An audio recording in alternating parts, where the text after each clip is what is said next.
Hello guys, എല്ലാവർക്കും shadow വേൾഡിലേക്ക് സ്വാഗതം. നമ്മളിന്ന് സംസാരിക്കാൻ പോകുന്നത് ബ്ലാക്ക്വുഡ് അസൈലത്തെക്കുറിച്ചാണ്. അപ്പോൾ നമുക്ക് നേരെ വീഡിയോയിലോട്ട് കിടക്കാം.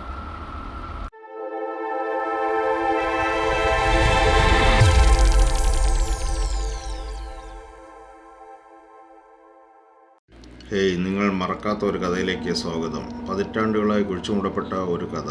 ഇന്ന് രാത്രി ഞാൻ വെളിപ്പെടുത്തിയ ഒരു നിഗൂഢത നിങ്ങളുമായി പങ്കിടാൻ പോകുന്നു. ഒരു അഭയം നഷ്ടമായ ഈ ടേപ്പ് ഏതാനും ആഴ്ചകൾ മുമ്പാണ് ഇത് കണ്ടെത്തിയത്. അത് കാണിക്കുന്നത് ഭയാനകമല്ല, അഭയം എപ്പോഴെങ്കിലും കേട്ടിട്ടില്ലേ? ഈ ടേപ്പ് എനിക്ക് അജ്ഞാതമായി അയച്ചു. മടക്കവിലാസമോ വിശദീകരണമോ അല്ല, ഇത് മങ്ങിയ മഷിയിൽ കറുത്ത മരം അഭയം എന്ന് അടയാളപ്പെടുത്തിയിരിക്കുന്നു. എനിക്ക് എതിർക്കാൻ കഴിഞ്ഞില്ല. എനിക്കത് ചെയ്യേണ്ടി വന്നു. ഈ സ്ഥലത്തെക്കുറിച്ചുള്ള സത്യം ഞാൻ കേട്ടിട്ടുള്ള എല്ലാ ഇതിഹാസങ്ങളെക്കാളും വളരെ മോശമാണ്. നിങ്ങൾ അത് കാണാൻ പോകുന്നു. ബ്ലാക്ക്വുഡ് അഭയം ഫ്രാൻസിന്റെയും ഭയത്തിന്റെയും മരണത്തിന്റെയും ഒരു സ്ഥലം. ഇത് 1921 അടുത്തുള്ള പട്ടണത്തിൽ നിന്ന് മൈലുകൾ അകലെയുള്ള കാടിന്റെ ആഴത്തിൽ നിർമ്മിച്ചതാണ്. യഥാർത്ഥത്തിൽ ഇതൊരു സൗകര്യമായി കണക്കാക്കപ്പെട്ടിരുന്നു. കഠിനമായ മാനസിക രോഗമുള്ളവരെ ചികിത്സിക്കുക. രോഗികളുടെ തിരോധാനത്തിനും ജീവനക്കാരുടെ മരണത്തിനും ശേഷം ബ്ലാക്ക്വുഡ് 1960 ഉപേക്ഷിക്കപ്പെട്ടു എന്നാണ് ഔദ്യോഗിക കഥ. അഭയം അടച്ചു, നഗരം നീങ്ങി. പക്ഷെ അവർക്ക് നന്നായി അറിയാം, ഇപ്പോഴും എന്തോ ഉണ്ടെന്ന് അവർ പറയുന്നു. തികച്ചും മനുഷ്യത്വമില്ലാത്ത എന്തോ ഒന്ന് ആ ഹാളുകളിൽ തങ്ങി നിൽക്കുന്നു. ബ്ലാക്ക്വുഡ് വെറുമൊരു അഭയകേന്ദ്രമായിരുന്നില്ല. അവിടെ നടന്ന കാര്യങ്ങൾ പറഞ്ഞറിയിക്കാൻ പറ്റാത്തവയായിരുന്നു.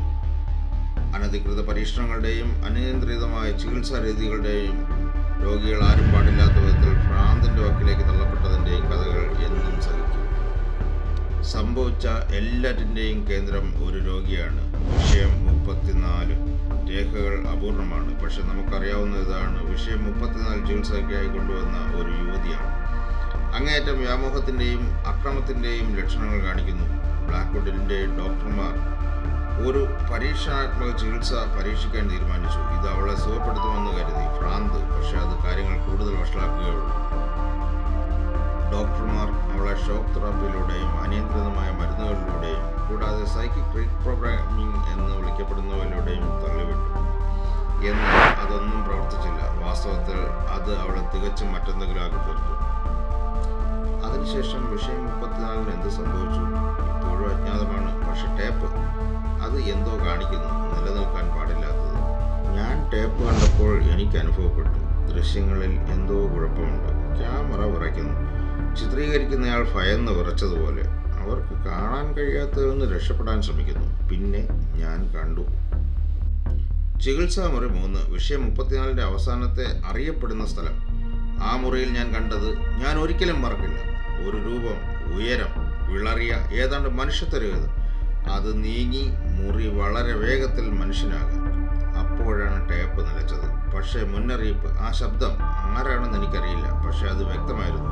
ആ മുറിയിൽ എന്ത് സംഭവിച്ചാലും, വിഷയം 34 എന്ത് ചെയ്താലും അത് ഇപ്പോഴും അവിടെ തന്നെയുണ്ട്. നിങ്ങൾ എന്താണ് ചിന്തിക്കുന്നതെന്ന് എനിക്കറിയാം. ഇതെല്ലാം ഒരു തട്ടിപ്പായിരിക്കാം അല്ലേ? ഒരു സാങ്കല്പിക ഭീകരത. ചരിത്രം. ആ രേഖകളിൽ അർത്ഥമില്ലാത്ത കാര്യങ്ങളുണ്ട്. ജീവനക്കാരുടെ പെട്ടെന്നുള്ള രാജികൾ, ഉപേക്ഷിക്കപ്പെട്ടതിന് ശേഷവും കെട്ടിടത്തിന് ചുറ്റും. പ്രത്യേകിച്ച് ഒരു മുറി, ട്രീറ്റ്മെൻറ്റ് റൂം. എല്ലാം ആരംഭിച്ച സ്ഥലം. പരീക്ഷണങ്ങൾ അതിരുകടന്ന സ്ഥലം. അവസാനമായി രേഖപ്പെടുത്തിയ സംഭവത്തിന് ശേഷം മുറി പൂട്ടി സീൽ ചെയ്തു. അഭയകേന്ദ്രത്തിൻ്റെ വാതിലുകൾ അടച്ചിട്ടുണ്ടെന്ന് പറയപ്പെടുന്നു. നല്ലതിനു വേണ്ടി അടച്ചു പൂട്ടിയിരുന്നെങ്കിലും കാത്തിരിപ്പ് നിർത്തിയിട്ടില്ലെന്ന് ചിലർ പറയുന്നു. ഈ അഭയകേന്ദ്രത്തിൽ നിന്ന് വിട്ടയച്ച എന്താണെങ്കിലും അതിപ്പോഴും ഇവിടെ തന്നെയുണ്ട്.